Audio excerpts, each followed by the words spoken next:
Welcome all students. हमेशा की तरह आपके लिए कुछ मैजिकल ट्रिक्स लाया हूँ जो कि आपके कॉम्पिटिटिव एग्जामिनेशन में बहुत बढ़िया स्कोर कराने वाले हैं आपका। ठीक है, तो इसमें आपका जो ट्रिक्स रहने वाली हैं ये बेसिकली फंडामेंटल ट्रिक्स हैं जो कि हर एक कॉम्पिटिटिव एग्जामिनेशन में काम आएगी आपका। ऐसा नहीं कि आपका केवल जेई या नीट के पॉइंट ऑफ व्यू से, ऑलमोस्ट सारी जगह ही काम आती हैं। बेसिक लेवल के लिए बहुत इंपॉर्टेंट कॉन्सेप्ट्स हैं। ठीक है, तो इसको कंटिन्यू करते हैं। सबसे पहले बता दूं मैं ट्रिक्स क्या है। ये बेसिकली दो मेथड्स हैं जो कि आपका कॉम्पिटिटिव एग्जामिनेशन में बहुत ही इंपॉर्टेंट रोल अदा करती है। सबसे पहली मेथड जो आती है वो है कैलकुलस मेथड, जिसको हम स्लोप मेथड कहते हैं। ठीक है, दूसरी भी जो मेथड है वो इंटीग्रल मेथड है, जिसको हम integral as well as area method भी कहते हैं। ठीक है, तो सबसे पहले जो बात करेंगे यहाँ पे कि स्लोप मेथड क्या है और एरिया मेथड या इंटीग्रल मेथड क्या है। ठीक है, इससे पहले भी मैंने एक शॉर्ट वीडियो लेक्चर में आपका एक कॉन्सेप्ट समझाया हुआ है, एक बार फिर से बता देता हूँ। और इसके बाद फिर हम कुछ possible number of conceptual numericals deal करेंगे आपका। ठीक है, तो लेक्चर को एंड तक देखिए जिससे कि आपके कॉन्सेप्ट क्लियर हो पाए और अच्छे से अच्छा कॉम्पिटिशन में स्कोर कर पाए। Let's continue. तो देखिए, सबसे पहले जो मेथड यहाँ पे डील कर रहे हैं वो है आपका स्लोप मेथड। स्लोप मेथड, ठीक है, स्लोप मेथड क्या होती है? देखिए, स्लोप का मतलब क्या होता है। ठीक है, स्लोप का मतलब सबसे पहले मैं आपको समझा देता हूँ। स्लोप का मतलब क्या होता है? स्लोप का मतलब होता है कि इसमें बॉडी में कितना, हिंदी में बात करेंगे तो उसको हम कहते हैं ढलान। ठीक है, जिसको हम स्लोप थीटा, ठीक है, किसने नोट करते हैं? थीटा से। ठीक है, तो जितनी ज़्यादा ढलान होगी उतना ज़्यादा स्लोप होगा। ठीक है, यानी जितनी ज़्यादा चढ़ाई होगी उतना ज़्यादा स्लोप होगा। ठीक है, ये बॉडी में मतलब ये जो आपका प्लेन है इसमें जो आपका एंगल थीटा है, इसकी वैल्यू जितनी ज़्यादा होगी, यानी कि थीटा जितना इंक्रीज करेगा उतना ज़्यादा स्लोप बढ़ेगा। ठीक है, तो यहाँ पे देखिए जो थीटा होगा इसको हम बेसिकली नोट करते हैं टेन थीटा से। ठीक है, टेन थीटा से। और ये वाली जो एक्सेस होती है इसको हम कहते हैं एक्स एक्सेस, इसको कहते हैं वाई एक्सेस। ठीक है, तो टेन थीटा, तो यहाँ पे tan theta is equal to y axis upon y axis upon x axis. ठीक है, तो इसको हम लिख सकते हैं। ठीक है, this is called the slope which is noted by tan theta which is nothing but y axis upon x axis. ठीक है, this is the way how we calculate slope. ठीक है, अब थोड़ा इसके हम कर्व सेक्शन में आते हैं कि कर्व में इसका क्या रोल है। ठीक है, फॉर एग्जांपल आपको कोई भी आपका ये कर्व दे रखा है आपका। ठीक है, ये y एक्सेस है, ये x एक्सेस है। ठीक है, इसके यहाँ पे मैंने 3 पॉइंट्स आपके सपोज कर लिए। 1 point, this is 2 point, this is 3rd point. ठीक है, एक पॉइंट ये है, इसको 1 मान सकता हूँ। ठीक है, दिस इज फर्स्ट पॉइंट और ये आपका सेकंड पॉइंट है। ठीक है, तो यहाँ पे जरा इन 3 पॉइंट्स में देख के बताइए सबसे ज्यादा यहाँ पे स्लोप कहाँ पे आएगा, सबसे ज्यादा ढलान यहाँ पे कहाँ पे होती है। तो देखिए, सबसे पहला पॉइंट ये है आपका, यहाँ पे आपका एक टेंजेंट ड्रॉ कर लेते हैं। एक चीज और बता दूं आपको, अगर कोई आपको स्मूथ कर्व दिया रहता है, अगर आपको कैलकुलेट करना पड़ जाए कि वहां पे स्लोप कहाँ पे ज्यादा होगा, तो सबसे पहले आपको वहां पे टेंजेंट ड्रॉ करना पड़ता है। टेंजेंट का मतलब समझिए पहले क्या होता है। ठीक है, जूनियर क्लासेस में आपने देखा होगा, अगर कोई आपका सर्किल है, ठीक है, सर्किल है, अगर मैं इसमें एक लाइन खींचता हूं इसके यहाँ पे, इसके सर्कमफ्रेंस में, इसको हम टेंजेंट कहते हैं।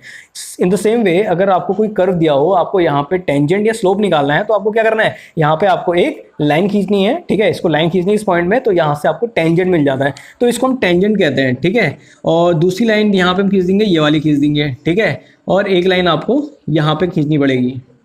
ठीक है, तो यहाँ से देख के पता लग रहा है जो सबसे ज्यादा ढलान होगी, देखो ये तो कम है, ये तो कम है, इसको मैक्सिमम यहाँ पे ढलान जो है कम है। ठीक है, इस पॉइंट में देखिए, इस पॉइंट और इस पॉइंट में ये भी कम आएगा और ये भी कम आ रहा है, क्योंकि इसका जो ढलान है, इसका जो स्लोप है वो इसके रिस्पेक्ट में, 3 के रिस्पेक्ट में ज्यादा है। ठीक है, तो slope of 0.3 is much greater than as compare to slope of 1 point. ठीक है, फर्स्ट पॉइंट है, not a third point.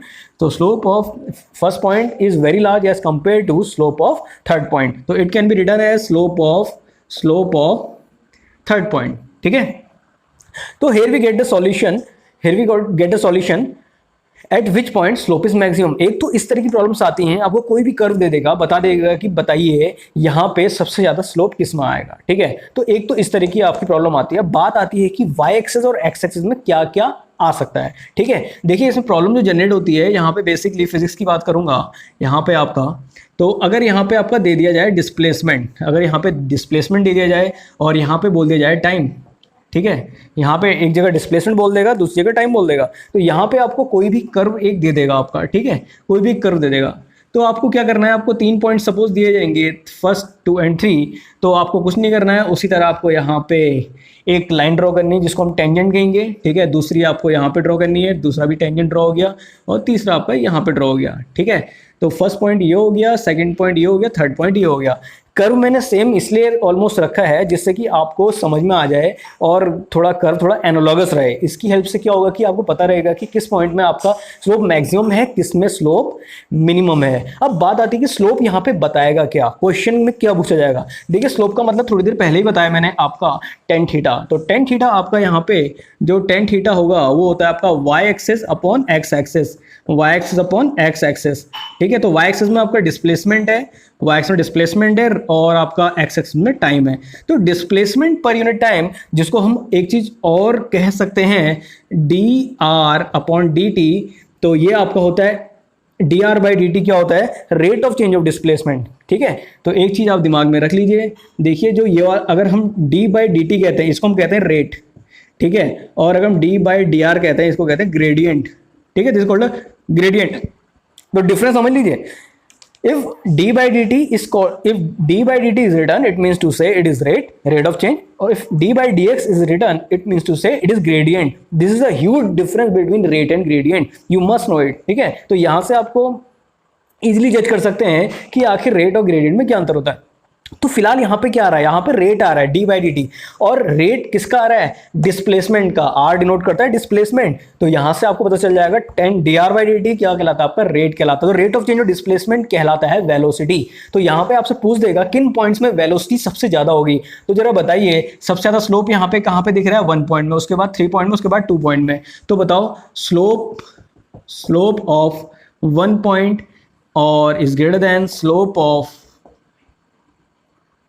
3 point, उसके बाद आ जाएगा स्लोप ऑफ सेकंड पॉइंट। तो यहां से क्या आ जाएगा, स्लोप क्या बताएगा, रेट ऑफ चेंज और डिस्प्लेसमेंट क्या बताता है, ये आपका वेलोसिटी। तो यहां पे आ जाएगा velocity at point 1 is greater than velocity at point 3 is greater than velocity at point, sorry यहाँ पे आपका 3 and then velocity at point 2। तो here we get the final solution कि आखिर आपका वेलोसिटी 1 पॉइंट में सबसे ज्यादा होगी, तीसरे पॉइंट में उसके बाद होगी, देन सेकंड पॉइंट में होगी। तो this is the way how we calculate, how we determine the solution for any given graph. अब आपके लिए एक होमवर्क है जिसको आप करेंगे और बताएंगे उसकी वैल्यू कहाँ पे ज्यादा होगी। अगर मैं यहाँ पे डिस्प्लेसमेंट की जगह वेलोसिटी लिख दूं यहाँ पे, ठीक है, डिस्प्लेसमेंट की जगह वेलोसिटी लिख दूं और यहाँ पे टाइम रहे एज इट इज, तो आपको बताना है। अब सबसे पहले आपको पता होना चाहिए कि यहाँ पे आर की जगह क्या आ जाएगा, वेलोसिटी। अब rate of change of velocity क्या होता है, एक्सेलरेशन। तो आपको बताना है कि किस पॉइंट में एक्सेलरेशन सबसे ज्यादा होगा। Please write down your solution in the comment section.